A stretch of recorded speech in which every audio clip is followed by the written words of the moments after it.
En este cuarto y último video correspondiente al primer encuentro, me voy a permitir hacerle hincapié en lo que se considera como la legítima defensa en el derecho civil. El artículo 1188. No es responsable el que causa un daño a otro en su legítima defensa o en defensa de un tercero.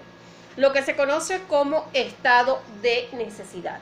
El que causa un daño a otro para preservarse a sí mismo o para proteger a un tercero de un daño inminente y mucho más grave, no está obligado a repararlo, sino en la medida en que el juez lo estime equitativo.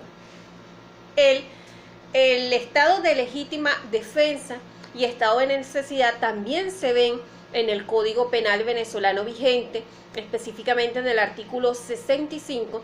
¿Y qué debemos entender por legítima defensa? O su vida o la mía. La legítima defensa es esa acción para proteger y amparar mi vida ante la amenaza de riesgo inminente que usted me está ocasionando.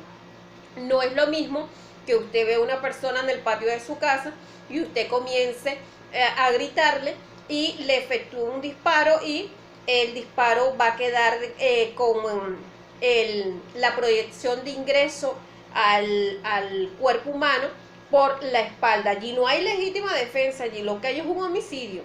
Legítima defensa es eso, la confrontación, la lucha cuerpo a cuerpo, o su vida o la mía. Igualmente en la parte civil, cuando establece el estado de necesidad, la obligación de repararlo no va a nacer cuando la acción de dañar se debe para preservar a sí mismo o para proteger a un tercero de un daño inminente. El artículo 1189, cuando el daño de la víctima ha contribuido a causar el daño, la obligación de repararlo se disminuirá en la medida en que la víctima ha contribuido con aquel. La responsabilidad especial por hecho ajeno, artículo 1190, establece que el padre, la madre y a falta de estos, el tutor, son responsables del daño ocasionado por el hecho ilícito de los menores que habiten con ellos. Los preceptores y artesanos son responsables del daño ocasionado por el hecho ilícito de sus alumnos y aprendices mientras permanezcan bajo su vigilancia. La responsabilidad de estas personas no tiene efecto cuando ellas prueban que no han podido impedir el hecho que ha dado origen a esta responsabilidad, pero ella subsiste aun cuando el autor del acto sea irresponsable por falta de discernimiento. La presunción iure et de iure, la responsabilidad extracontractual, en el artículo 1191 contempla que los dueños y los principales o directores son responsables del daño causado por el hecho ilícito de sus sirvientes y dependientes en el ejercicio de las funciones en que los ha empleado. Ejemplo, que usted tenga un árbol muy grande en su casa y usted contrate a un personal para que proceda a cortar el árbol y va pasando un vehículo por la calle, el señor no calculó bien, se cae el árbol y le cae encima del carro, pérdida total. Es el caso del artículo 1191, esos sirvientes y dependientes, hay una responsabilidad, o igualmente que se ve con frecuencia, personas que le dañan el circuito eléctrico de la casa, por ellos estar haciendo reparaciones en la suya. Allí hay el nacimiento de una responsabilidad extracontractual. El artículo 1192, lo que se conoce como la responsabilidad civil objetiva, el dueño de un animal o el que lo tiene a su cuidado debe reparar el daño que éste cause, aunque se hubiere perdido o extraviado. La excepción, a no ser que pruebe que el accidente ocurrió por falta de la víctima o por el hecho de un tercero. El tema de las mascotas en los edificios o conjuntos residenciales. Cuando usted saca a pasear a un animal, usted debe sacarlo con una cadena y con un bozal. Imagínese que ese animal se le suelte y que muerda a un niño. Allí hay una responsabilidad civil y, por supuesto, con todo lo que tiene que ver con la protección animal, si el perro estaba debidamente vacunado, si no tenía algún tipo de rabia, la tarjeta de vacunación expedida por un veterinario certificado. Es decir, que mire, de pequeñas cosas se puede complicar y allí van naciendo las responsabilidades civiles que pueden ir por vía penal o por vía civil, o pueden ir por vía civil y por vía penal al mismo tiempo, o primero por vía penal y posteriormente por vía civil.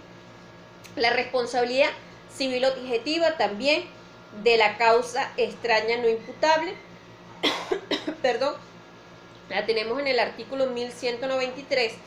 Toda persona es responsable del daño causado por las cosas que tiene bajo su guarda, a menos que pruebe que el daño ha sido ocasionado por falta de la víctima, por el hecho de un tercero o por caso fortuito o fuerza mayor. Ejemplo, que la persona haya ingresado a la casa sin permiso, sin anunciarse, y le salga un pitbull y el perro lo atacó dentro de su casa, en su territorio. Allí no nace la responsabilidad civil. En todo caso, lo que hay es una imprudencia por parte de esta persona. Quien detenta por cualquier título todo o parte de un inmueble o bienes muebles en los cuales se inicia un incendio no es responsable respecto al tercero de los daños causados, a menos que se demuestre que el incendio se debió a su falta o al hecho de personas por cuya falta es responsable. La responsabilidad civil por inmueble, artículo 1194, establece que el propietario de un edificio o de cualquier otra construcción arraigada al suelo es responsable del daño causado por la ruina de estos, a menos que pruebe que la ruina no ha ocurrido por falta de reparaciones o por vicios en la construcción. Ejemplo, un terremoto que haya ocasionado parte de la totalidad del edificio y sea por esas circunstancias de fuerza mayor. Y las obligaciones extracontractuales, el hecho ilícito, una manifestación unilateral de voluntad. Tenemos que si el hecho ilícito es imputable a varias personas, quedan obligadas solidariamente a reparar el daño causado. Responden en todo de manera expresa. Quien ha pagado íntegramente la totalidad del daño tiene acción contra cada uno de los coobligados, por una parte, que fijará el juez según la gravedad de la falta cometida por cada uno de ellos. Si es imposible establecer el grado de responsabilidad de los coobligados, a repartición se hará por partes iguales. Los daños materiales y morales. Artículo 1196. La obligación de reparación se extiende a todo daño material o moral indirecto causado por el acto ilícito.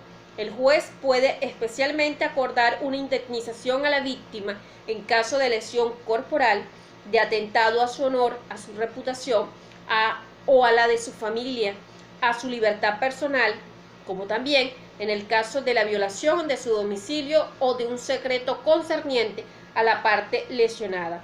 El juez puede igualmente conceder una indemnización a los parientes afines o cónyuge como reparación del dolor sufrido en caso de muerte de la víctima.